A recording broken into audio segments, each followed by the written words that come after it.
resumen de la clase de hoy. Bueno, si Lucas se sienta siempre ahí, va a tener que ser el que maneja esto siempre.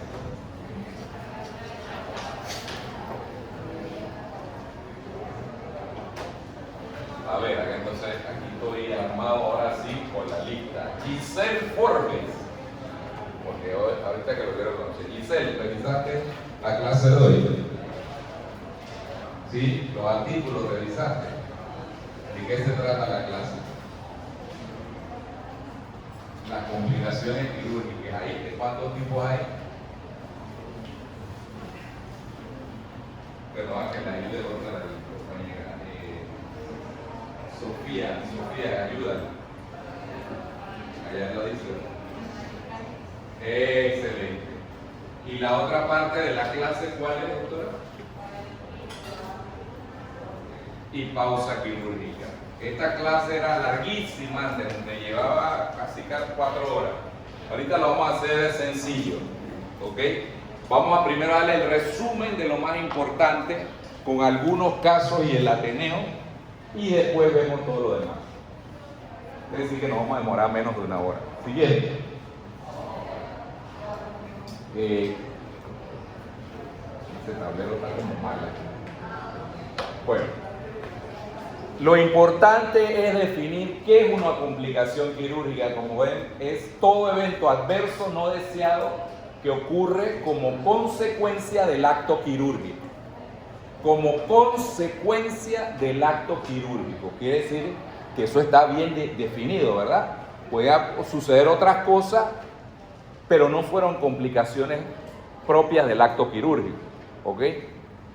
Independientemente del procedimiento esté bien indicado o correctamente ejecutado. Eso es aparte. ¿Okay? Bueno, espérate, yo operé bien a ese paciente y se complicó. No. Ya si esté correctamente ejecutado o si está mal indicado, pero es una complicación quirúrgica. Como dice ahí, mensaje clave, no toda complicación implica error médico. Y eso es lo que no sabe el vulgo, la comunidad no sabe eso. Pero toda complicación exige, y es lo que ustedes deben aprender acá, un reconocimiento precoz y un manejo oportuno. Siguiente. Y bueno, antes de eso, fíjense ya, la clavadista, ella venía a hacer su clavado. Es una foto tomada con tiempo ultra bajo. Y ella se pegó en la frente, pues no calculó bien, ¿verdad? Eso es una complicación del salto. Y bueno, cayó inconsciente y la sacaron del agua abajo y todo lo demás. Pero era algo que se podía advertir porque ya estaba entrenada para eso. Sabe que tiene que desplazar tanto de la tabla para poder no que esto ocurra. Pero sin embargo puede ocurrir. Y uno tiene que advertir, bueno, ¿qué fue? Bueno, que la nadadora ese día no durmió bien, o lo que sea. Esto es lo que ustedes van a tratar de definir, porque en este caso está en riesgo la vida o la evolución correcta de su paciente. Siguiente. Bueno, ya como bien dijo una de las doctoras ahí, hay complicaciones locales que se presentan en el sitio quirúrgico. Ese nombre es importante, hay que ya manejen la terminología adecuada. Sitio quirúrgico, ¿ok? Y están directamente relacionadas con el campo operatorio.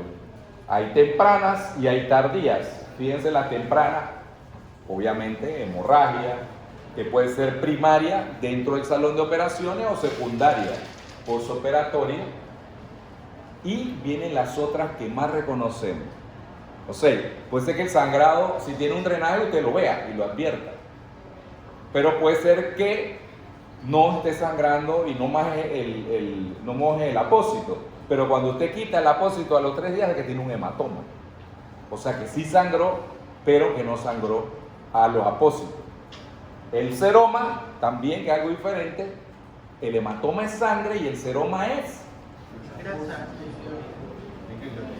líquido extracelular, ¿ok? Suero, es el componente de suero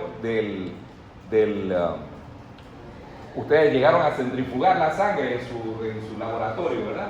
Entonces, cuando usted centrifugaba la sangre había un suero que era como amarilloso y abajo ¿qué quedaba?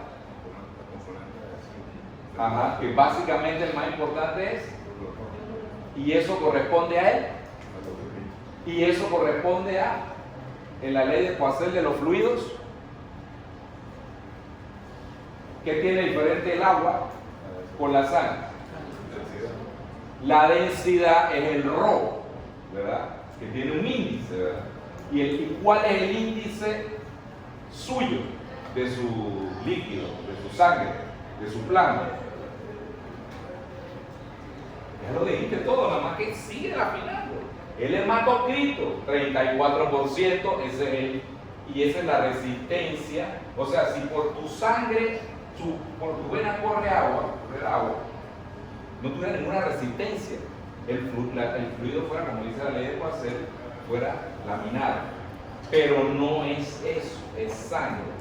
Las personas que sufren de una enfermedad que tienen que aumentar el hematocrito, que se llama policitemia, tienen eso mayor. Entonces es más difícil que esa persona, algunos enfermos con problemas pulmonares, porque aumenta el hematocrito de esos pacientes porque están buscando oxígeno y tratan de aumentar el volumen corpuscular de la sangre. Entonces también sufren de eso, se mueve muy lento la sangre. Ahora vamos a ver que en cirugía cardíaca es muy importante determinar eso, porque por la sangre se va a mover por el circuito de la coaguladura, como vamos a ver mañana. ¿Quiénes son los que van mañana? ¿Ya se pusieron de acuerdo a la cirugía cardíaca de Santo Tomás? Porque piénsenlo, pues. Si no, lo vamos a sacar acá con la competencia que vamos a establecer entre grupos, según la pregunta que vamos a hacer y el examen que vamos a poner y todo. Todavía no sé cuánto, porque el problema es que yo salgo de viaje el miércoles y entonces mañana es un día complicado para mí, porque el doctor Matos no va a la clase, va a tener que venir yo. Así que, pero ahí vamos a afinar eso. Ok. Entonces, bueno, estamos hablando de el suero. Miren todo lo que ha salido con el suero, ¿verdad? Y ahora vamos a ver cómo se trata estos seromas, cómo se diagnostican, cómo se diagnostica un hematoma.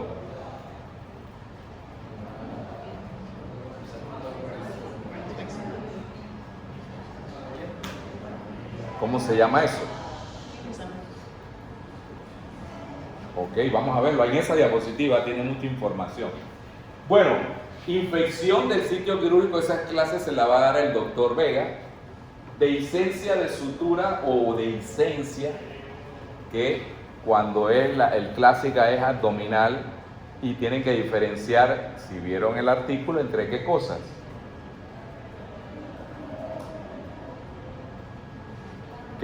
¿Cuál es la diferencia en una evisceración y una eventración? Ahora me lo van a contestar y ese probablemente va mañana. ¿Quiénes están interesados en cirugía acá? ¿Quiénes creen vocación para ser cirujano? No me digan que nadie. Bueno, los que están acá. 3 acá, 2 allá, 2 más, como 10. Está bien, es buen número, ojalá. Pero van a aumentar a medida que va el semestre. Necrosis de los bordes está relacionado también con la dehiscencia y con la técnica quirúrgica. Dale la siguiente. Bueno, pero antes de eso, antes que le dé la siguiente, fíjense que esto está relacionado con una clase que le va a dar el doctor Vega, que se llama síntesis, diéresis y cicatrización de las heridas. Es todo un proceso que es lo más importante para los cirujanos. Usted tiene una solución de continuidad en la piel, que es lo que es cuando usted hace el corte quirúrgico, y es lo mismo cuando usted tiene una herida. Lo único que esto es limpio, gracias a Halsted y a Lister, es un corte limpio. Pero igual el organismo lo recibe como un insulto a su integridad. Igual van a migrar los factores, todo eso, va a haber inflamación. Todo esto que es lo mismo que va a ocurrir cuando usted se corta lo cortan con un cuchillo amolado en el Chorrillo, en una cañería de Aguas Negras, exactamente lo mismo, ¿verdad? Así lo hacen los maleantes de Chorrillo cuando quieren hacer daño, porque ellos manejan muy bien estos conceptos de contaminación, ¿verdad? Y ellos dicen, no, lo van a ver, lo van a ver. Y ellos cuando entierran un puñal, si tú te lo sacas, si se lo dejan así nada más, el tipo se lo saca y sigue adelante, ¿verdad? Pero cuando ellos entierran un puñal es especial, que se parte la cacha, que van a ver porque hemos entendido eso, y se queda el filo adentro, no hay forma que lo saque, ya eso va minando a la persona, ¿no? Y a veces usa una cola de raya, porque la cola de raya tiene aquí es buzo. ¿Quién bucea? Nadie. Bueno, la cola de raya, cuando usted introduce ellos quitan la cola y le ponen una cacha y también la parte de la cola de la raya es peor, como un anzuelo. Cuando entra, es casi imposible sacárselo. O sea, por las características de la raya. Bueno, todo eso lo vamos a ver acá. ¿Qué tienen en común las complicaciones locales? Es lo que estamos preguntando por acá. A ver, clique allí, Lucas. Los signos de flebosis. Eso lo han oído, ¿verdad? O sea, que usted puede hacer el diagnóstico clínico de todo esto. Quiere decir que cuando usted inicia su internado en la sala 9 del Hospital Santo Tomás, ya usted sabe que cuando en una herida quirúrgica que estaba limpiecita empieza a haber dolor, rubor, calor y tumor, hay problema. Ahora no podemos diferenciar porque un hematoma que da dolor, rubor, tumor y calor. El seroma, casi lo mismo. La infección, casi lo mismo. Entonces tenemos que afinar el diagnóstico con otra, pero tenemos que sospechar primero con esos signos de flebosis. Y a estos clásicos, ¿quién describió esos clásicos? Dolor, rubor, tumor y calor. Muy bien. Celso. Y después adicionamos la alimentación funcional, pues si tienes eso en un codo, empiezas a tener molestias, no puedes mover. Aquí, en una herida en el tórax, empiezas a respirar con dificultad y empiezas a limitar el movimiento respiratorio. Entonces ese sería el quinto signo, descrito siguiente por Celso. Muy bien. Punto para... ¿Fuiste tú? Sí. ¿Qué grupo estás tú? 5. 1. Listo. Siguiente. Este es Aulo Cornelio Celso. Fíjense que el libro de medicina fue donde describió los signos estos que nos han servido a todos los cirujanos, igualito, a todos los médicos más bien, no los cirujanos solamente. Y esta frase que ya no estoy muy convencido, no la traigo ahí porque sí es de él, se la atribuye a él. Nadie está obligado a dar más de lo que puede. No, aquí esa frase no es para este curso. Yo se la cito, que es lo que no vamos a hacer. Nos ayudó mucho, gracias Celso, pero esa partecita no. Eso ya evolucionamos y aquí todos van a hacer más de lo que pueden hacer. Siguiente. Ok, bueno, existen unos factores predisponentes a que no se logre el proceso de cicatrización normal, que ya lo van a ver con el doctor Vega. Una técnica quirúrgica deficiente, una hemostasia inadecuada, una tensión excesiva de la sutura, pone los puntos muy apretados. Y eso lo único es una curva de aprendizaje. Ustedes van a empezar este año a ver cómo se ponen los puntos. Contaminación bacteriana. O sea, no es lo mismo una herida limpia que una herida sucia. No es lo mismo, van a ver la clasificación de las heridas. Y obviamente, no solamente esto, mal estado nutricional del paciente. ¿Qué se le ocurre a ustedes? ¿Qué otras cosas se le ocurre a ustedes que pueden afectar la cicatrización? Diabetes. ¿Qué otra cosa? Bueno, ya dijimos ahí dice el estado nutricional, pero diabetes, enfermedades crónicas, ¿como cuál? La obesidad, el tabaquismo, la arterioesclerosis, porque ahí se obstruye la arteria y una mala irrigación que lleva también a que haya una mala cicatrización, ¿verdad? Hay una muy importante, le faltan dos muy importantes. Los inmunosuprimidos, ¿ok? Y a la vez hay unos que son inmunosuprimidos porque tienen una enfermedad que los inmunosuprime, ¿como cuál? Ajá, lupus. Y ese es otro grupo grande, el cáncer.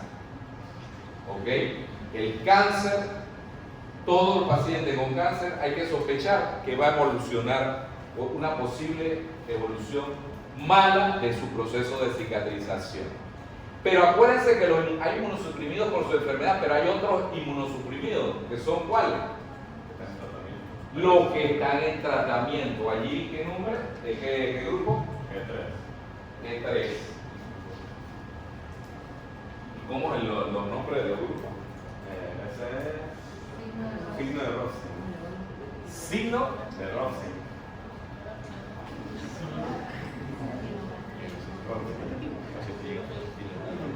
Grupo 6.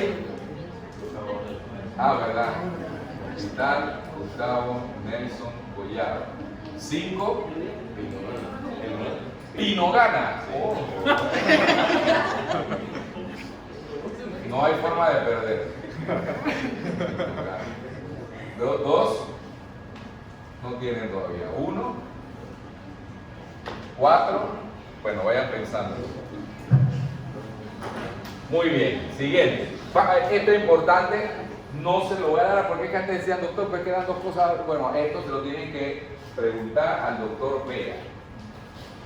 El tipo de cicatrización de la herida, si es de primera intención, si es de intención secundaria o es de intención terciaria. ¿Cuál es la diferencia? Se lo digo rápido. Primera intención es esa herida limpia con el bisturí, una hernia inguinal que usted aproxima bien bonito. Ese cierre por primera intención. ¿Cuál es el cierre por segunda intención? Bueno, una apendicitis aguda perforada que tenía una peritonitis localizada y esos pacientes a veces se deja la herida abierta, la piel, porque el tejido que se infecta es el tejido, la grasa, lo que está por debajo de la hernia. Entonces, esa es una buena conducta, dejar la piel abierta y curar, hasta que veamos un concepto bien importante que sí se lo voy a decir ya, hasta que veamos el tejido de granulación. Por eso ya han oído en el hospital, la herida está rojita, está bonita, vamos a cerrarla. ¿Qué es el tejido de granulación? El tejido de granulación es toda esa avalancha y primero vienen los polimorfos nucleares, después vienen los linfocitos, que migran para defender ese insulto que hay, ¿verdad? Y entonces también vienen los fibroblastos que van a crear la nueva piel.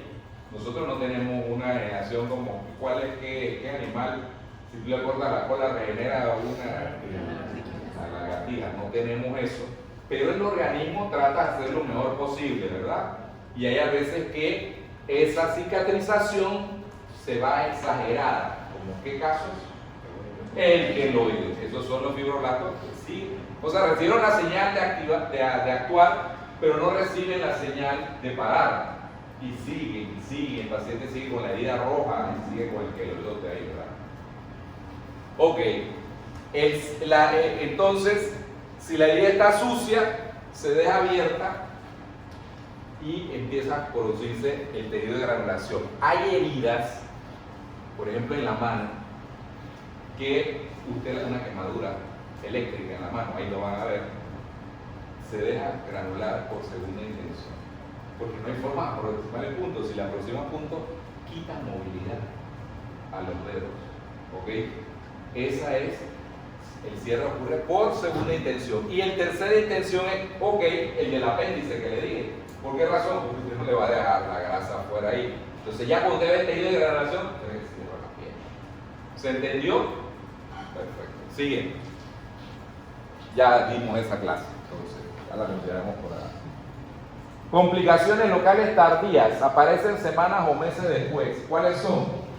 La hernia incisional, las fístulas, la cicatriz hipertrófica o queloide, que ya la mencionamos, la estenosis porquirúrica y dolor crónico postoperatorio. Allá ven, fíjense, bueno, a lo mejor es que uno no puede criticar tampoco las heridas si no sabe qué problema tuvo el cirujano, pero ve, una herida bien fea va a cicatrizar bien feo y va a ser queloide y todo lo demás. Y esa de ahí, bueno, no daban los bordes para afrontar, pero allí hay tejido de granulación. Entonces, ¿qué puede hacer usted para que eso no quede tan feo? Llama al doctor Espino. Bueno, ahí de repente uno puede liberar, hacer unos colgados, pero la otra opción es ponerle un autoinjerto de piel, ¿verdad? Le quita piel del otro lado y se lo coloca ahí. Porque es que el cirujano plástico, si no ve eso, dice, no, esa herida está muy fea, no me llames hasta que eso tenga buen tejido de granulación. Perla, docente, dice, muchas complicaciones tardías son consecuencia directa de problemas técnicos tempranos. Claro que sí. Claro que sí. Entonces eso hay que preverlo. Si usted no resuelve el problema, si tiene unos bordes necróticos, oiga, reséquele esos bordes para que tenga bordes nuevos y afróntela bien, porque si no se le va a abrir, se va a entrar o encerar. Siguiente. Complicaciones sistémicas. Bueno, ya no son allí en el sitio quirúrgico, son a distancia, pero ocasionados muy probablemente o por el procedimiento, por la cirugía, o porque lo que ocurrió en el sitio quirúrgico, porque puede ser una infección, ya se diseminó, ¿no? Entonces, complicaciones cardiovasculares, tenemos complicaciones respiratorias, tenemos complicaciones gastrointestinales, renales, hematológicas, neurológicas, psiquiátricas. Hay una gran cantidad de complicaciones, pero vamos a hablar de las principales y ustedes revisan el resto, ¿no? Que está en las clases viejas. Miren que las cardiovasculares son muy importantes porque es prácticamente una causa de aumento de la morbimortalidad en esos pacientes. En primer lugar, hipertensión o hipotensión postoperatoria. La más sencilla de controlar. Muchas veces al paciente se olvidó de tomar los antihipertensivos y muchas veces en el postoperatorio inmediato no se lo dan en el hospital. Entonces el paciente se le empieza a subir la presión y ¿qué empieza a hacer cuando se le empieza a subir la presión?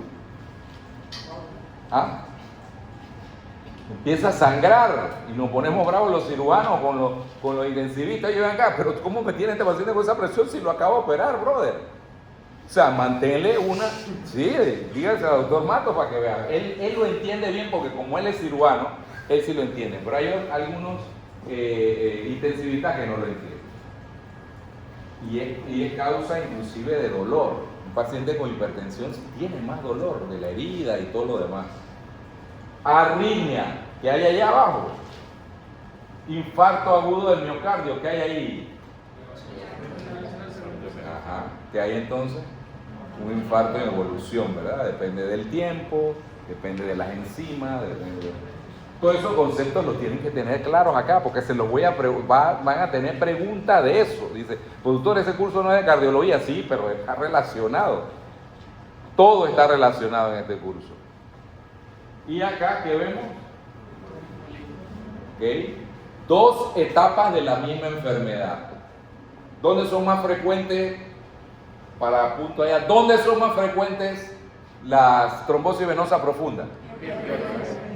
¿En? Uno. ¿Quién? Levante la mano, allá. Doctora. Pero eso me está diciendo todo, doctora. Me está diciendo que la isla de Cuba está en el océano Atlántico. El mar Caribe lo delimitan. ¿En qué parte de la pierna? El sistema de concilio femoral. Te estás acercando. Por debajo de la rodilla, es decir, vena poplitea y sobre todo las tibioperoneas. ahí está la mayor cantidad de trombosis venosa profunda que vemos y que es silenciosa. Esas se llaman las distales. Luego vienen las proximales, algo de eso que te decir que son. Las proximales serían por encima de la rodilla. Entonces, ¿cuáles son? Según la vena, serían las femorales, algo de la poplitea, pero básicamente las femorales y las ilíacas. ¿Cuáles? Bueno, ya dije cuáles son las más frecuentes. ¿Cuáles son las más que pueden causar muerte? No tanto cuáles producen más embolismo pulmonar, porque no hay una diferencia clara, pero sí hay unas que son más proclives a producir embolismos pulmonares graves. Las proximales. Los émbolos son más grandes. Y el émbolo, hay menos válvulas, hay más válvulas hacia abajo que hacia arriba de la rodilla. Entonces se mantiene. Acuérdense que el trombo se produce justamente ahí en la válvula, como decía quien decía, un patólogo famoso que. Rudolf Virchow. Entonces, si lo dejan hablar a él otra vez, ¿grupo qué? 3. Bueno, pero ahora en adelante levanten la mano el que quiere contestar. Rudolf Virchow decía, ¿es Virchow o Virchow?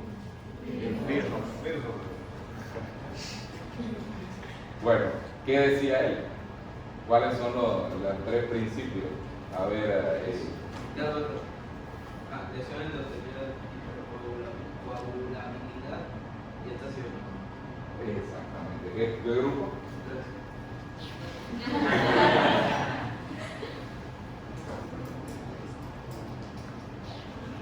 Y eso se produce a nivel casi siempre de la válvula, ¿verdad? Termina el trombo dañando la válvula y produciendo insuficiencia profunda, porque hay insuficiencia superficial que la vamos a ver. Esa insuficiencia profunda es peor porque esa no se puede tratar, la superficial sí. Ok, entonces, en algún momento, por alguna razón que no sabemos, se desprende, viaja y viaja, pasa la válvula tricúspide, ventrículo derecho, arteria pulmonar y se aloja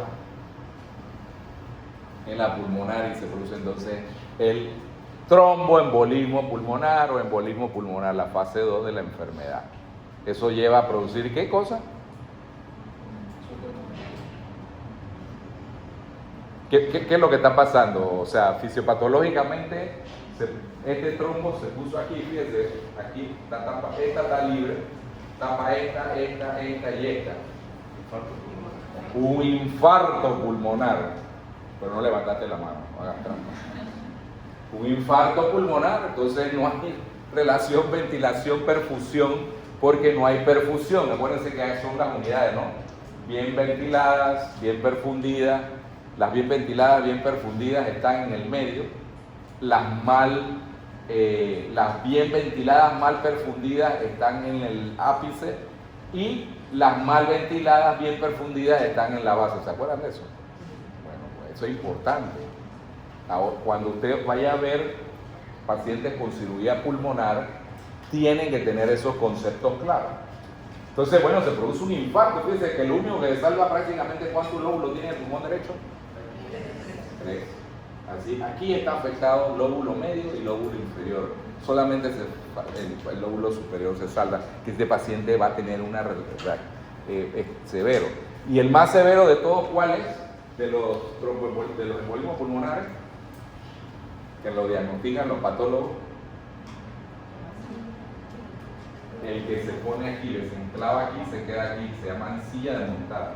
Tapa las dos arterias. Ese es el que produce la muerte. El paciente murió, lo operamos ayer, fue súbito, no sabemos de qué. Viene el patólogo y dice, mira, fue un embolismo en silla de montar. Se murió el paciente. Siguiente. Complicaciones respiratorias. Yo no voy a profundizar en esto porque esto se lo da muy bien el doctor Américo Lombardo. Ya saben que son las atelectasias, neumonía, broncoaspiración, insuficiencia respiratoria aguda. Ya ahí hay una atelectasia laminar. Eso es el reto. Tienen que estudiar eso para el reto torácico, donde los hospitales van a competir entre ustedes por un premio, y a la de allá abajo, ¿qué sería? Punto. Para mañana, ¿a qué, doctora? Pero tiene que tener el nombre, primer nombre, segundo nombre, primer apellido y segundo apellido. Doctor. Falta una parte importante. ¿Quién más? ¿Quién quiere? Ah, ahora sí, nombre. Ana Raquel, grupo. Sí. Ahí lo van a ver. Explíquenos, pasan a Raquel y di por qué. Más adelante. Vente, que así es el reto torácico, ya está practicando el 5. Oye, ven aquí, ¿qué pasó con los otros grupos? ¿Ah? ¿Qué pasó con los otros grupos? Nada más el 3 y el 5. Bueno, se ve una radioemergencia de todo el tórax izquierdo. Ajá, ese es el primer punto, pero ¿por qué no es un hemotórax masivo? Porque la entraña está desplazada hacia el lado. Muy bien. ¿Qué grupo, doctora? ¿Qué grupo? Pues no levantaste la mano. Pero estoy tratando de pelear por los otros grupos y no me dejan. ¿Qué pasó? Entonces eso, ¿verdad? Fíjate la tráquea, está hacia allá.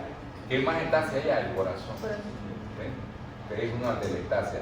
Si fuera lo contrario, fuera un derrame, básicamente, que puede ser un derrame o un hidroneumotórax.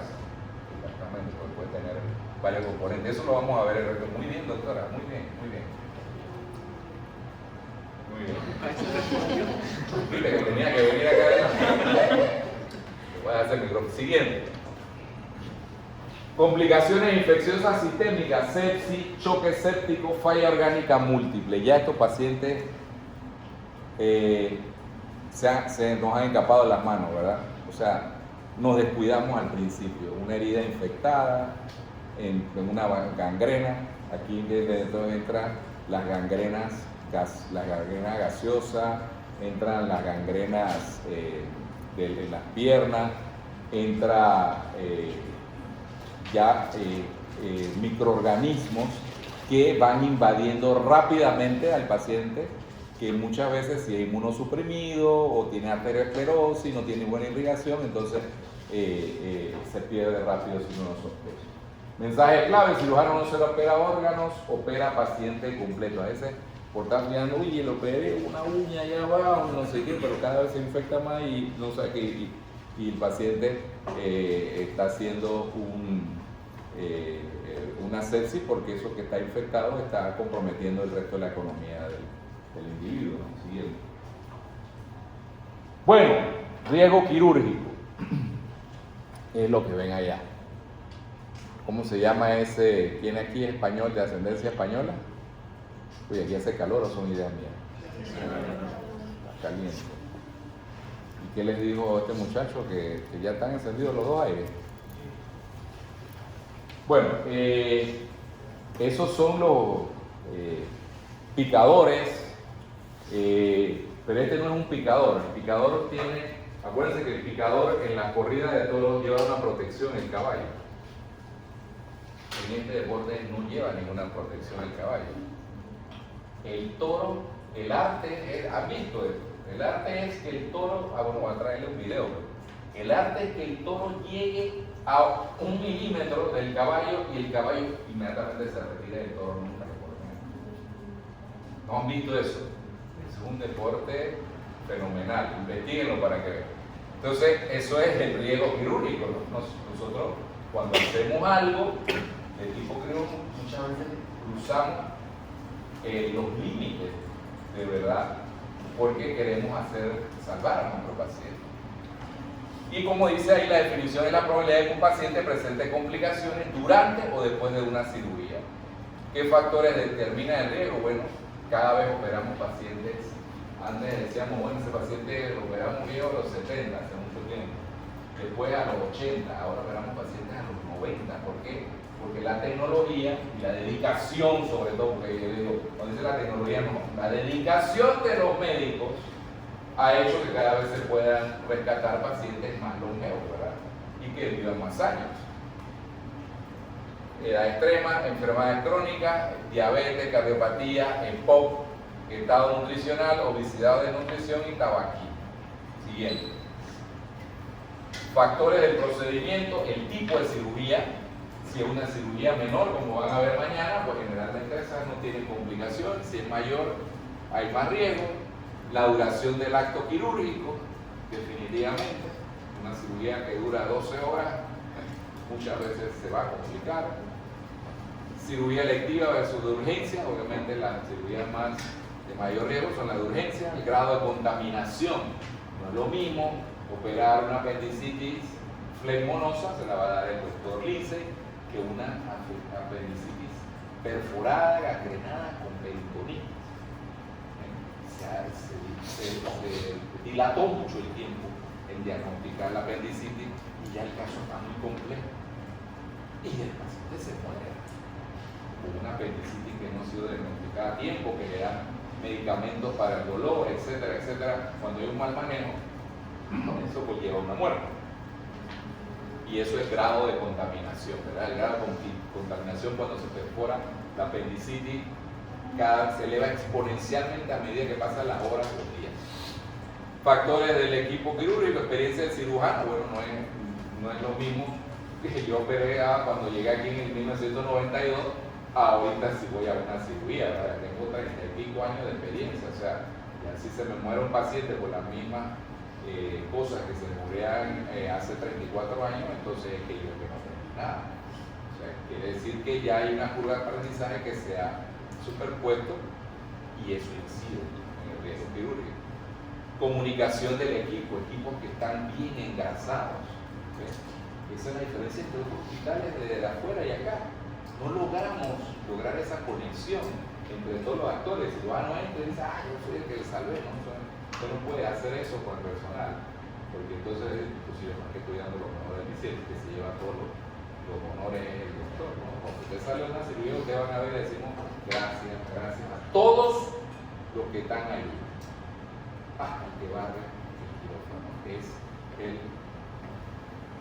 uno de los artífices del éxito de la cirugía. Cumplimiento de protocolo, importantísimo. Tal vez aquí no hay tantos protocolos, pero en los hospitales que tienen éxito se ciñen estrictos. Usted llega, usted sabe lo que tiene que hacer. Pero usted llega aquí a lo mejor a un hospital y no, pero me han dejado este paciente aquí recién operado, ¿y qué hago? Pero antes de ir a esa sala, usted tiene que recibir, mira, este paciente, las primeras 48 horas no se cura si la gasa está seca, porque si no, está contradiciendo uno de los principios de la impermeabilidad de la herida, lo van a aprender con el doctor. Y es pregunta de examen. Todo lo que yo le pregunto es pregunta de examen, realmente. Siguiente. Hasta eso. Si nos dicen que bueno, no hay plata para la caja de seguro social, y usted cree que los pacientes van a evolucionar bien. Si usted reporta así, lo que hizo el año pasado y operó 100 pacientes y ahora recorta el presupuesto y esos 100 pacientes se van a operar, pero se van a operar bien. Afecta todo lo que se haga en el sector salud, afecta la atención y la evolución de los pacientes. Siguiente. Clasificación de riesgo quirúrgico. Hay diferentes escalas, usted las conoce la Glasgow Coma Score, ¿verdad? Esa está integrada dentro de puntuación de coma de Glasgow, dentro del sistema Apache-2 que hoy usan los intensivistas, y por ahí tienen en todo lo que tienen que revisar la ASA, que es la clasificación que usan los anestesiólogos, y seguro que el doctor Rambois les va a hablar de eso, que mide el riesgo de un paciente. ¿Okay? Pero mira lo importante, dice la estratificación de riesgo no contraindica la cirugía, pero obliga a optimizar al paciente. Ese paciente no puede llegar deshidratado, ese paciente no puede llegar hipertenso, ese paciente no puede llegar con una hemoglobina glicosilada de 10, ese paciente no puede llegar, si usted le dice, oiga, yo no lo voy a operar si usted sigue fumando. Son una serie de cosas que a medida que aumenta el riesgo quirúrgico evaluado por las escalas que usted usa, ustedes tienen que decir, este paciente tengo que prepararlo mejor. Siguiente. Pausa quirúrgica, el time out que ustedes ven famoso, es un procedimiento de seguridad obligatorio que se realiza inmediatamente antes de iniciar la cirugía. A veces he visto que lo hacen mal. O sea, usted no puede hacer la pausa quirúrgica. Bueno, callados. Ustedes cuando están en el salón, ustedes están callados, menos que es una cosa a grosso modo, ustedes lo que están haciendo.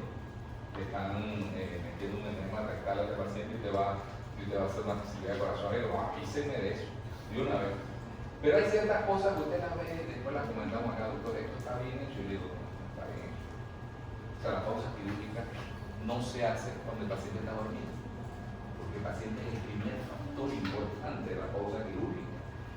Usted llega al quirófano, acá la doctora Jiménez, tu nombre es Gamelis. Llega Gamelis, entonces está acostada y viene la enfermera y la ve, la toca como está Gamelis, entonces viene el anestesiólogo que la duerme y después dice, bueno, pausa quirúrgica. No tiene sentido. La pausa quirúrgica se hace como ella despierta para que dice la paciente Gamelis Jiménez con cédula tal, sexo femenino, viene a ser intervenida de un procedimiento de safena en la pierna izquierda. Su cirujano es el doctor Gerardo Victoria, el doctor Adrián Rujano va a ser el asistente, los laboratorios son la hemoglobina en tanto, la tiempo de coagulación en tanto. Y escuchando, ¿está de acuerdo, señora Jiménez?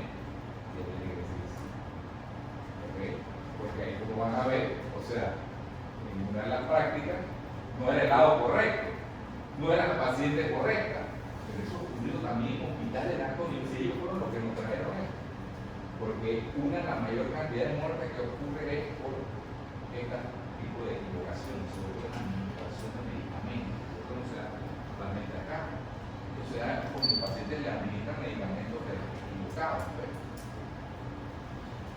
Entonces, ¿cuáles son los objetivos de la pausa quirúrgica? Reducir errores evitables, confirmar la identidad del paciente, estas son preguntas de examen, verificar el procedimiento y el sitio quirúrgico y mejorar la comunicación del equipo. Porque un equipo que sabe todo lo que va a pasar, no como antes, acá te ocurría, el doctor admitió a esta paciente y resulta que los que lo visten porque estaba por allá hablando con otro cirujano, en vez de vestirle la pierna que tenía que amputar, le metieron la otra. Y el tipo, cuando tenía amputado la pierna sana y con la pierna todavía, eso ha pasado. No estoy diciendo una cosa, ha pasado.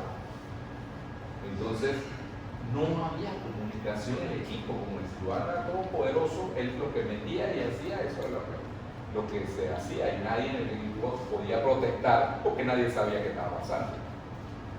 Siguiente.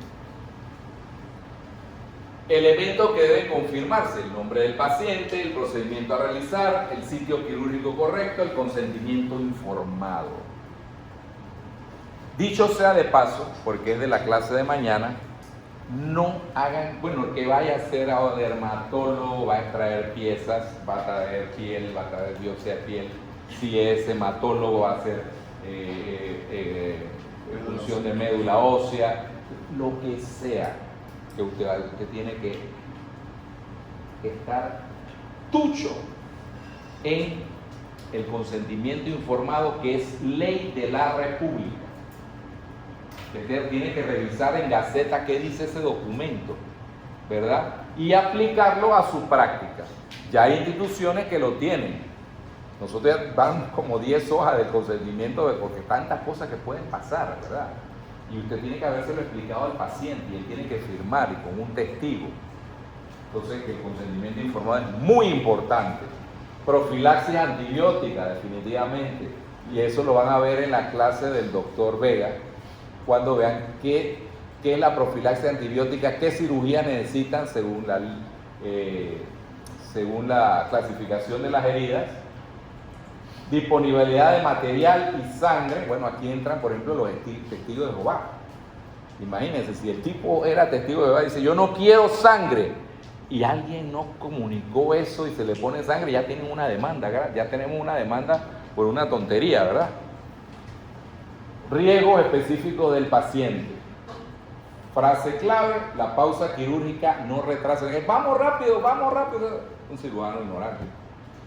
Tiene que hacer la pausa quirúrgica porque se ha comprobado por la evidencia que eso disminuye los errores. No retrasa la cirugía, salva vidas. El buen cirujano no es el que nunca tiene complicaciones, sino el que las previene, las reconoce temprano y las maneja correctamente. Siguiente. La cirugía moderna se basa en técnica adecuada, evaluación integral del paciente, trabajo en equipo y seguridad del paciente. Siguiente. Bueno, vamos a ver algunos casos, esto debe ser rapidito y casi terminamos la clase. Complicaciones locales y sistémicas, riesgo quirúrgico, pausa quirúrgica, complicación local temprana. ¿Cuál es la historia? Un paciente masculino de 62 años, hipertenso y diabético. Después viene alguien adelante y lo lee, pero ya me estoy quedando sin voz. 62 años, hipertenso y diabético, sometido a colecistectomía abierta por colecititis aguda. A las 6 horas del postoperatorio presenta taquicardia, palidez, dolor abdominal progresivo, descenso de la presión arterial, aumento del drenaje hemático por el tubo de drenaje. ¿Qué complicación sospecha? Levante la mano. Espérate, levante la mano alguien del grupo 1, por favor. Me lo sospeché de un principio. Alguien del grupo 2. A ver, doctora. Puede ser una sepsis de origen abdominal. Ok, ¿qué piensa alguien del grupo 4? Doctora. A ver, explique ahí para ver si es cierto. Hemorragia postoperatoria. Muy bien, un aplauso para la doctora. Grupo 4. Bueno, ayúdenme porque ya yo estoy acá. Necesito uno que venga acá adelante a anotar esto mientras yo doy la clase y alguien que lea. Ya es una vacía. Ya quiere decir que tú estás escrachado, no puedes responder más, ni aunque levanten la mano. Siguiente. Bueno, échalo para atrás. Bueno, es que es taquicardia. ¿Es el signo guión de qué cosa? De la hipotensión, de la hipovolemia. Es el primer signo. A ese paciente no tiene más nada más que taquicardia. Palidez. ¿Por qué? Está perdiendo sangre, le está bajando el RO, el hematocrito. Dolor abdominal progresivo. Recién una operación, ¿por qué le duele? El abdomen. Inclusive usted lo toca y está en... Esa clase se la va a dar Javier Díaz. ¿Ah? Pero yo te mandé a que tú no puedes seguir hablando, oye, pero este muchacho en tabla, rígido. Ese es un signo de irritación peritoneal. El peritoneo se irrita con la sangre. ¿A usted nunca le ha caído sangre de un tipo diferente encima? ¿Qué pasa si no es el mismo tipo suyo? ¿No han notado eso? ¿No le ha pasado? Bueno, échense un poco de sangre en esta área para que usted vea qué piensa usted que va a pasar. Se irrita porque es una reacción de incompatibilidad. Y mientras menos compatible sea usted con ese tipo, más lo va a pasar. A mí me ha pasado a veces, bueno, aquí estamos entre médicos, que tuve que irme sin calzoncillos después de operar porque se llena uno y entonces estaban los calzoncillos encharcados en sangre. Imagínense cómo estaban los testículos, ¿no? De hinchados por un tipo de sangre que no es compatible con el mío. ¿Ve? Entonces, todas esas cosas uno tiene que aprenderlas. Descenso de la presión arterial, obviamente, ya cuando eso ocurre, y ahora vamos a hablar unas perlas sobre el descenso de la presión arterial. Si uno le toca el pulso aquí, ¿cuánto tiene de sistólica?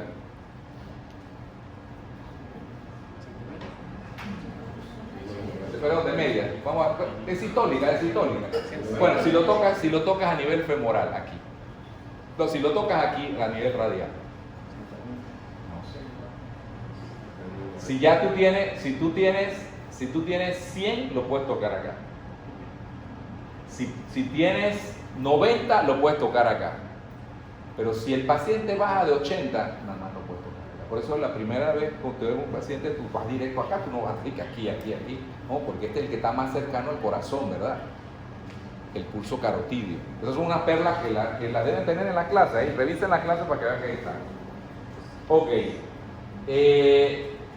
Aumento de drenaje hemático ya obvio. Cuando empieza a salir por si es que le dejaron drenaje, si no el abdomen se pone en tabla. Siguiente. Elementos claves del diagnóstico: signos de hipovolemia, sangrado activo por drenaje y una cirugía reciente. Ese es el análisis, queridos colegas. Sencillo, pero tienen que pensar. Ok, sepsis no va con eso.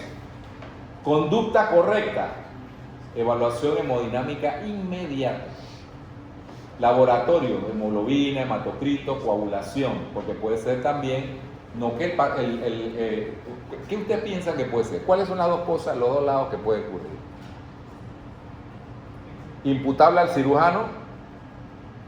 Que perforó un vaso. Bueno, ese sería el peor de los casos, pero que dejó un vaso inadvertidamente sangrando. Y el vaso estaba, parece uno pasa, a veces eso pasa, porque el anestesiólogo la presión baja a un momento y uno hace un corte, no se ve, uno revisa y no lo ve sangrando, pero en el postoperatorio cuando llega intensivo el vasito no ligado, con una presión, con un intensivista que no te quiere, le pone la presión en 180 y empieza el vasito a sangrar de nuevo, ¿no? Y del otro lado de la historia, que tiene una alteración de la coagulación. Entonces hay que definirlo, porque si es el vasito que está sangrando, ¿qué hay que hacer? Abrirle vuelta, entrar. Pero si el paciente está en una discrasia sanguínea, un problema de los tiempos de coagulación, entonces esto va a sangrar más todavía. Y tiene que reconocerlo, hacerle todo el paquete. No lo puede dejar morir, en lo que hace es eso, el que determina una a otra, sino que le va reponiendo el volumen con sangre, algunos dicen, o con los diferentes, si es glóbulo rojo lo que está perdiendo, con glóbulo rojo. Si es alteración de coagulación, con plasma o plaquetas que lleven los factores, ¿no? Por eso se separan en componentes. ¿Ustedes sabían eso? Porque lo ideal es reponer lo que está perdiendo el paciente. Ahora, si viene un paciente de trauma, también es factible, porque el paciente de trauma está perdiendo sangre. Viene desangrado, si tú le pones sangre completa, aunque no sea de su tipo, lo salva, después le pone corticoides para la reacción. Esos son casos graves. La hemorragia postoperatoria no se observa, se actúa, esa es una perla. Esperar es un error frecuente del médico joven. No ha pasado a todos. No, ¿cómo lo voy a reintervenir? No sé qué, le va a costar más el seguro, no sé qué, si está pagando él. Le va a salir una reintervención casi tan caro como el doble de lo que normalmente. Olvídese eso. Más caro le va a salir el ataúd. Así que hay que actuar rápido. Siguiente. ¿Quién lee? Historia clínica. Paciente femenina de 48 años, operada de histerectomía abdominal hace 7 días, consulta por fiebre, dolor en la herida quirúrgica, eritema y secreción purulenta. Ajá. Grupo 1. Oye, ustedes no ven acá, vamos a aceptar el grupo 1 la próxima vez acá. Yo diría que como alguna infección podría ser como una sepsis. La doctora, ¿recuerda tu nombre, doctora? Hilary Arau. Claro. Dice sepsis. Infección del sitio quirúrgico. Punto para el grupo 1.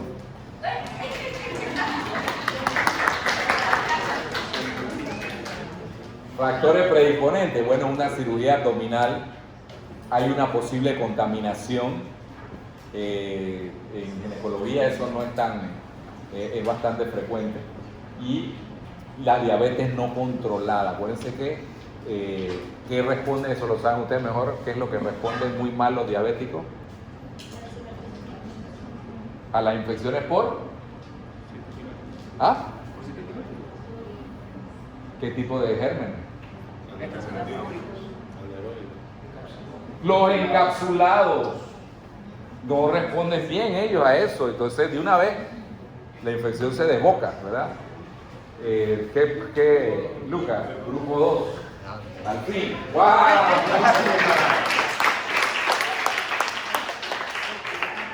Bueno, manejo, apertura parcial de la herida, no está sangrando. ¿Qué vamos a hacer de nuevo? No, lo que tenemos es que drenar el foco, drenaje del material purulento, antibiótico-terapia dirigida. ¿Qué antibiótico usarían primero? Si es una... Es más profundo. Bueno, harían una cobertura amplio espectro, ¿no? Puede ser una cefalosporina también. Entonces, después que le hace el cultivo, entonces focaliza, ¿no? Ese es el manejo hospitalario. Curaciones locales, importantísimo para que aparezca el tejido de granulación.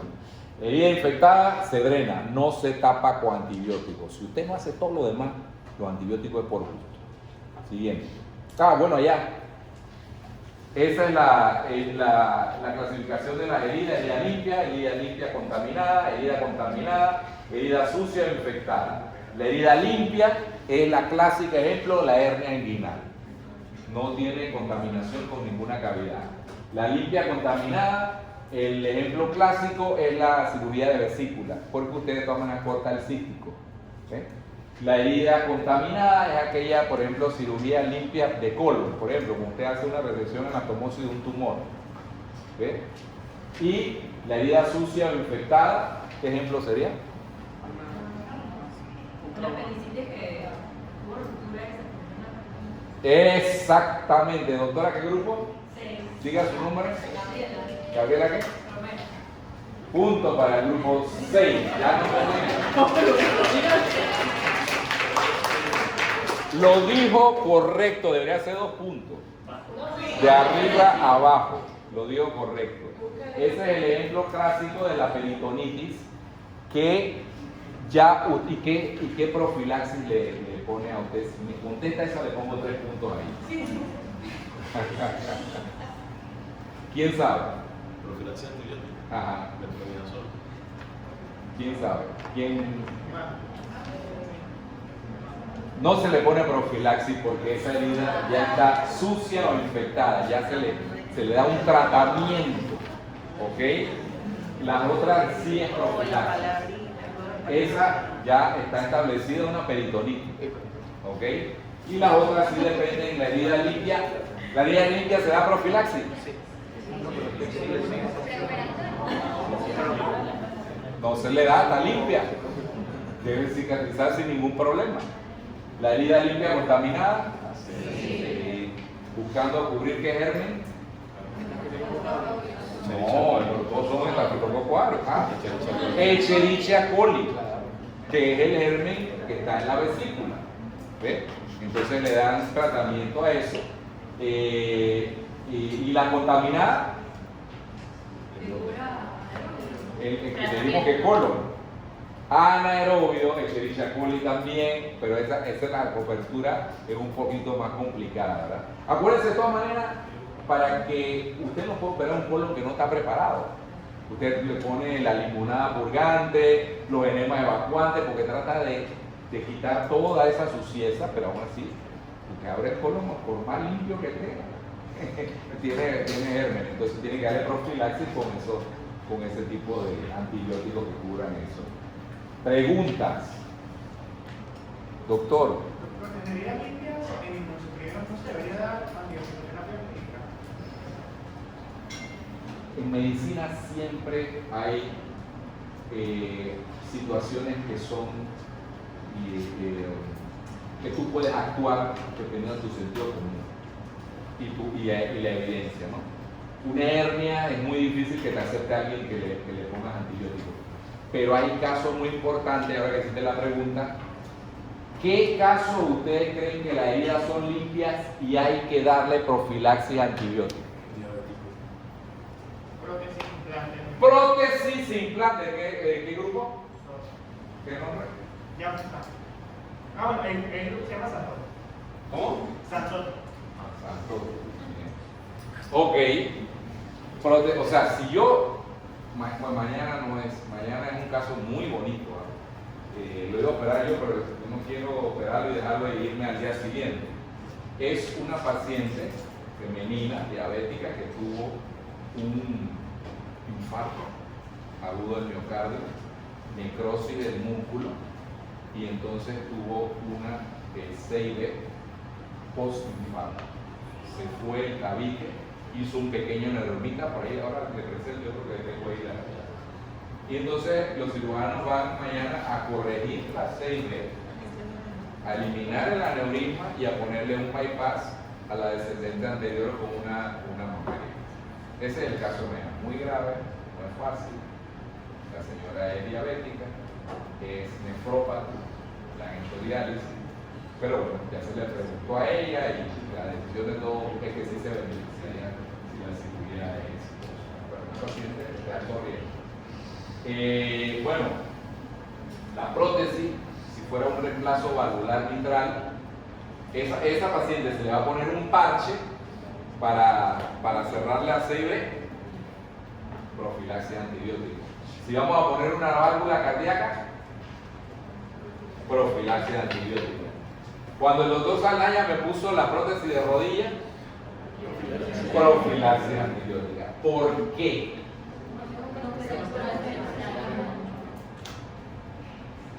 Porque el riesgo de que se infecte es tan, o sea, la complicación de que se infecten esas prótesis sería tan nefasta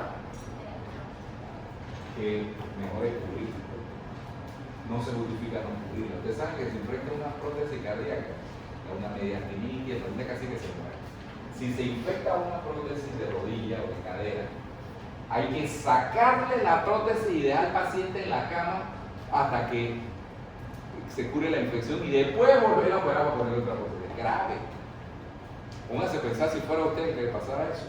Es muy grave. Entonces, esos casos, como dice bien el doctor, llevan profilaxis antibiótica. ¿Okay? Después vamos a ver por qué, porque son antibióticos especiales. Listo, siguiente. Paciente masculino de 70 años, fumador crónico, sometido a cirugía abdominal mayor. A las 48 horas presenta disnea leve, taquipnea, saturación de O2 disminuida y ocultación murmullo vesicular disminuido en vasos. Bueno, ya todos los grupos tienen puntos. Ya el doctor participó mucho. Otra que no haya participado. ¿Cómo que no participó? Edgardo de Pedro. Edgardo. Bueno, parece un caso de embolismo pulmonar porque tiene una saturación disminuida, tiene disnea y tiene 48 horas de... O sea, presenta ya posterior a la cirugía signos como de embolismo pulmonar. Aquí hay un dato bien importante. Podría ser, pero el dato importante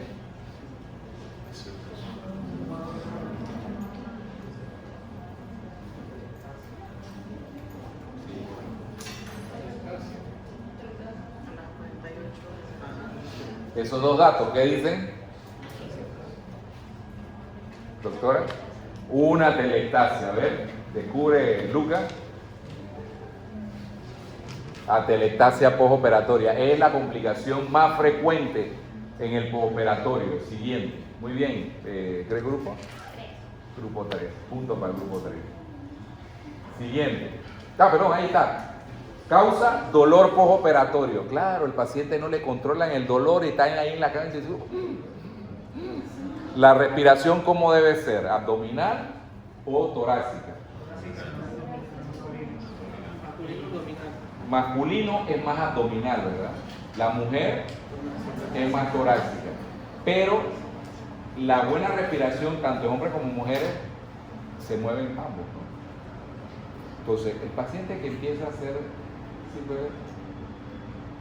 no ventila adecuadamente torácicamente, ese paciente no va a movilizar las secreciones, que es la causa número 1 de la atelectasia. Entonces, si tiene dolor, va a dar una atelectasia. Si la ventilación es superficial, va a ser una telectasia. Si hay una falta de movilización precoz, así, lo deja toda una mañana ahí, toda la noche después de la cirugía, y a la mañana siguiente está ahí en la camilla y nadie lo levanta, nadie lo sienta, entonces ese paciente va a ser una telectasia. Manejo, fisioterapia respiratoria, es decir, le meten a veces la sondita ahí, lo estimulan a que tosa, espirómetro de incentivo, ¿sabe cuál es ese? El de las 3 bolitas, ¿no? ¿Por qué es incentivo? Porque tú puedes hacer cualquier otro ejercicio, pero si tú no ves que tú estás levantando las 3 bolitas, tú no sabes si lo estás haciendo bien o estás haciendo mal. Por eso él, y lo va incentivando, ya subo una, ya subo la otra, ya subo las 3, bien. Analgesia adecuada para el dolor y deambulación precoz. Muy bien, ese es el artículo. La telectasia es la complicación respiratoria más frecuente y más prevenible del postoperatorio. Imagínense, son cosas sencillas que se pueden hacer, no es antibiótico caro ni nada. Siguiente. Paciente femenina de 75 años con diabetes mellitus, hipertensión arterial y insuficiencia cardíaca, programada para cirugía electiva de hernia incisional, evaluación de riesgo quirúrgico, edad avanzada, múltiples comorbilidades y cirugía mayor. ¿Qué piensan? ¿Cómo es el riesgo quirúrgico de esta paciente? ¿Es elevado o no? ¿Y en base a qué usted consideran que es elevado? ¿Ah? ¿Es elevado? Es elevado. Diabetes mellitus. ¿Ya? Es fácil que se infecte. Hipertensión arterial. Es fácil que sangre. Insuficiencia cardíaca. ¿Ve? Fácil que se sobrecargue de líquido. Porque los anestesiólogos, ¿cómo manejan la presión en el intraoperatorio? Abren el lactato ring. El problema de ellos, el paciente no se le muera. Cuando sale, porque está encharcado, sobre todo 75 años tú le encharcas fácil y más si tiene insuficiencia cardíaca. ¿Ok?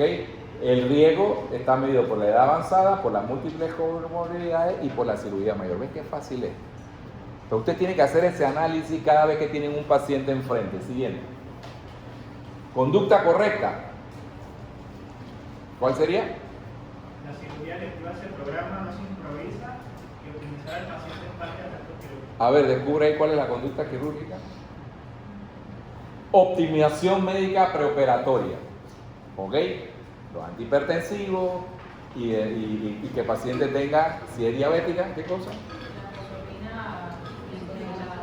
Es decir, que haya, si necesita insulina, se la haya puesto, que esté en un adecuado nivel de glicemia.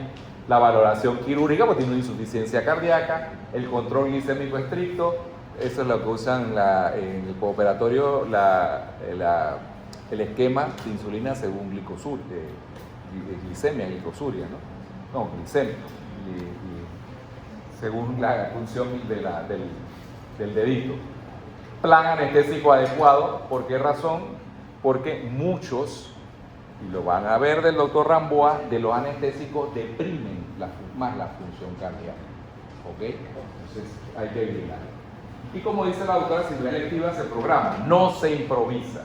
Optimizar al paciente es parte del acto quirúrgico. Y así es una urgencia, bueno, ¿qué vamos a hacer? Hay que meter esa misma paciente de urgencia, no podemos optimizarla, porque hay que salvarle la vida. Siguiente. Paciente programado para amputación del segundo dedo del pie derecho por gangrena diabética. Durante la pausa quirúrgica, la enfermera detecta que en la historia clínica figura pie izquierdo. ¿Qué pasa ahí? Lo que hemos comentado, ¿no? El paciente está programado para el pie derecho y en la historia clínica dicen que el pie es izquierdo. Si la paciente está dormida, usted no sabe, señora, ¿qué dedo le vamos a amputar, el pie derecho o el pie izquierdo? No, doctor, pero si es el pie izquierdo, ¿por qué pusieron el derecho? Por lo menos habla la señora. ¿Qué siente? ¿Cuál es el problema de ella? Siguiente. Error prevenido, cirugía en sitio equivocado. Siguiente. Lección clave, la pausa quirúrgica evita errores irreversibles. Imagínense, le apotan un dedo que no es.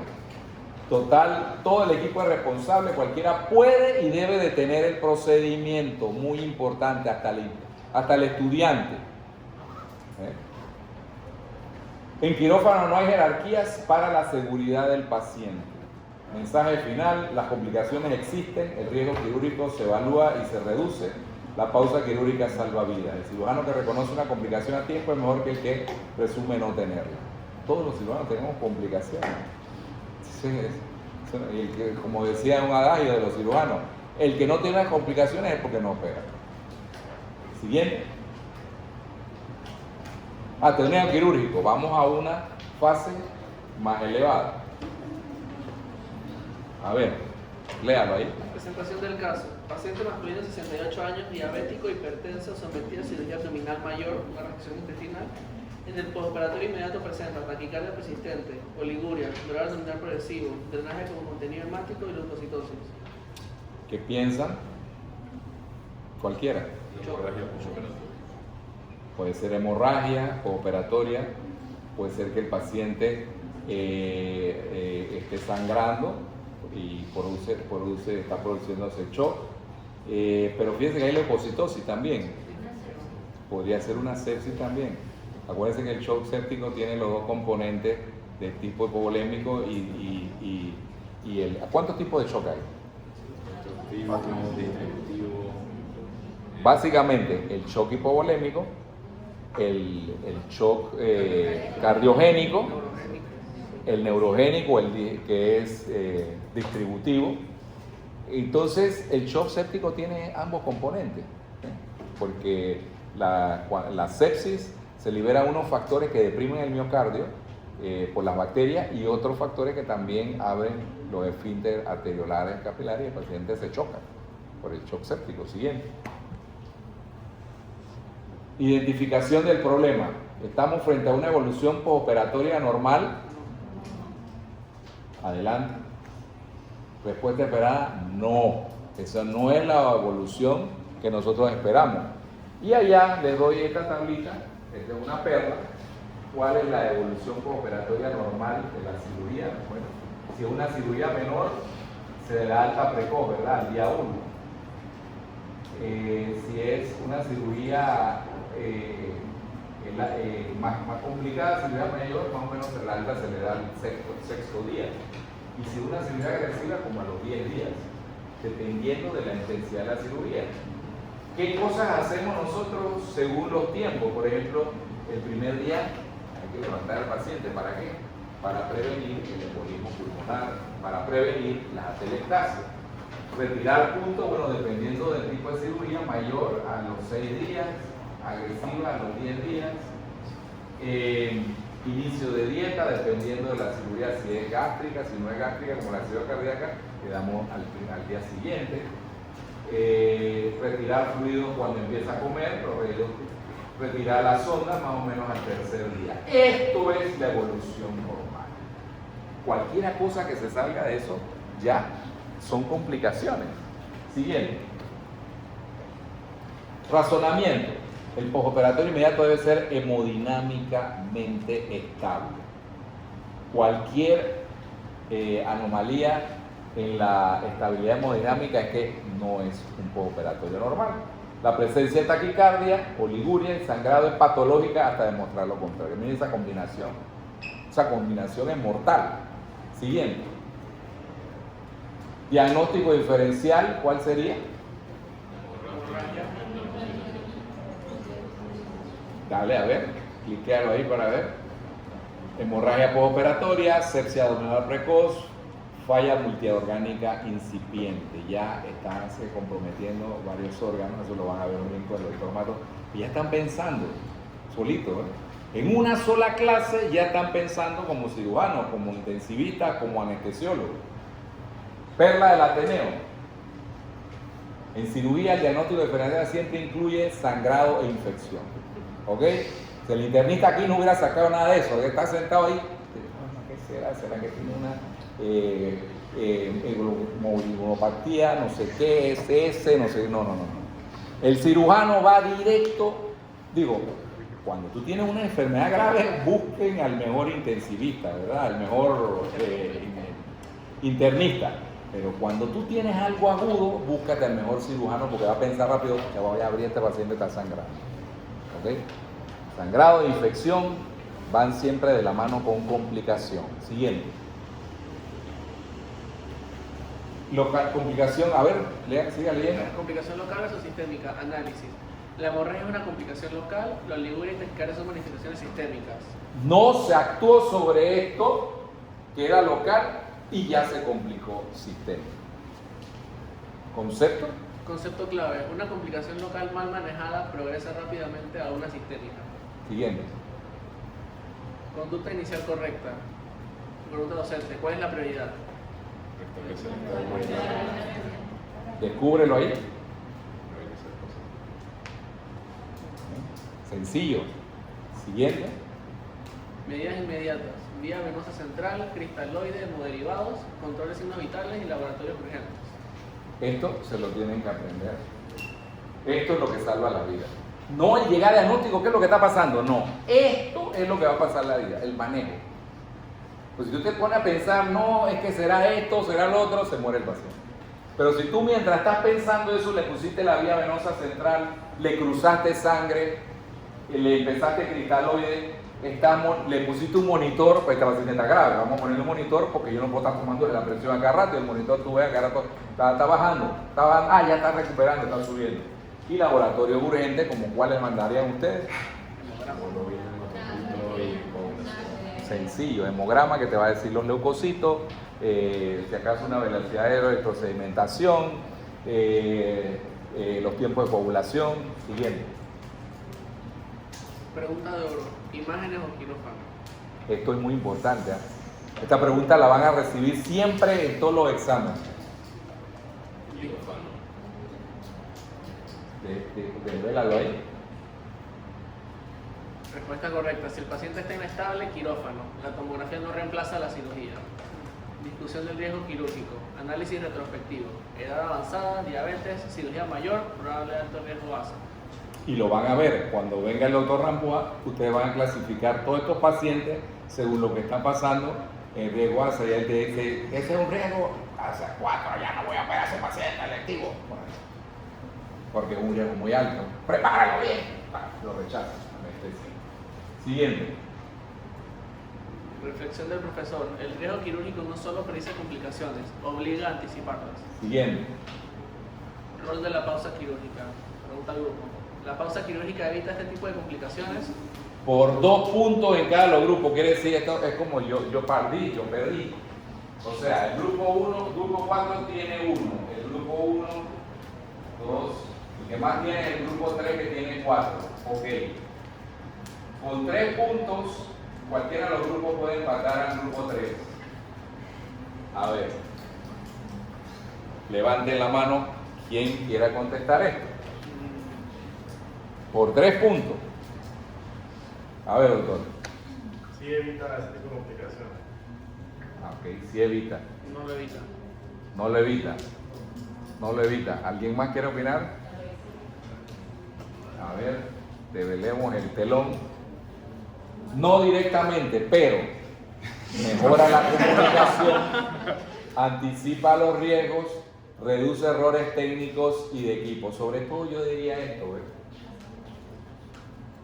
Mejora la comunicación. Ya sabemos que es un paciente diabético, sabemos que tenemos que ver la glicemia al final. Ya sabemos que es un paciente hipertenso, hay que controlarle la presión en el postoperatorio. Ya sabemos que es un fumador, hay que movilizarlo temprano. Eso es lo que hace la pausa quirúrgica. Mejora la comunicación y anticipa los riesgos. Siguiente. La pausa quirúrgica no evita la fisiopatología, pero sí los errores humanos. Siguiente. ¿Se pudo prevenir la complicación? No. Siguiente. Optimización metabólica preoperatoria, control estricto de la hemostasia, vigilancia preoperatoria intensiva y subestimación de signos tempranos. No. Fíjense que esto es muy importante. La optimización metabólica. Control estricto de la hemostasia. ¿Esto quién lo hace? El médico de cabecera. Está en la sala de medicina, el médico de cabecera tiene que hacer esto. ¿Esto quién lo hace? El cirujano. ¿Esto quién lo hace? El anestesiólogo en el salón de operaciones y el intensivista. Si tú te pones a vigilar los signos vitales de un paciente sin pensar en todo lo demás, no estás haciendo nada. Eso es lo que menos contribuye a la evolución del paciente. Es más, ponle un monitor y ya, punto. Te olvídate, quítate eso, le bajó la presión, bueno, ¿y cuánto tenía? No, tranquilo, estamos bien. Errores frecuentes del médico joven, siguiente. Normalizar la taquicardia. Espérate, vamos a bajarle el líquido vamos a ponerle un metabloqueador. Esa sí sería una locura, ¿no? Esperar a ver cómo evoluciona. No, puede ser que está en cirugía. Priorizar estudios sobre clínica. La clínica es lo más importante. La clínica es lo más importante. No comunicar oportunamente. Ese es el error número uno. Te queda guardado y yo no sé qué es esto. Pero si llamo al residente me regaña. No, llámalo que te equivoques. El residente te lo va a agradecer. Siguiente. Frase del Ateneo. El reloj del cirujano corre más rápido que el del clínico. Por eso yo tengo un Omega. El clínico allá en el Santo Tomás tiene un, Casio. No digan eso porque no digan eso. Conclusión del Ateneo. Las complicaciones quirúrgicas son parte del ejercicio quirúrgico. La detección precoz salva vidas. El riesgo quirúrgico debe guiar la conducta. La pausa quirúrgica es una herramienta de seguridad y la clínica manda sobre los estudios. Si ustedes aprenden esto, ustedes resuelven todo lo que se les va a presentar este semestre y sobre todo la rotación. Siguiente. Mensaje final. El cirujano no se define por su destreza con el bisturí, sino por su capacidad de tomar decisiones correctas bajo presión. Bajo presión, porque todo es agudo. Siguiente. Bueno, esta no fue mucha presión que me pusieran ahí, yo mismo me puse ahí, porque estos niños tan hermosos que ustedes ven ahí, los descubrí cuando estaba haciendo una gira por allá por Noveule. Estos son en Verá. Y yo siempre le preguntaba a mi papá, porque a mí me salía, ahora me sale blanca, antes me salía roja. Y entonces yo cuando le veía, pero estos niños no están bellitos. Y yo le veo, y estas son mis raíces. De ahí vienen. Mi papá es nació en Tolé, y mi abuelo se casó con una campesina casi que indígena de Tolé. Entonces de ahí viene, porque yo pensaba que era adoptado. ¿Ven? Entonces, esto que ustedes ven son mis raíces. Siguiente.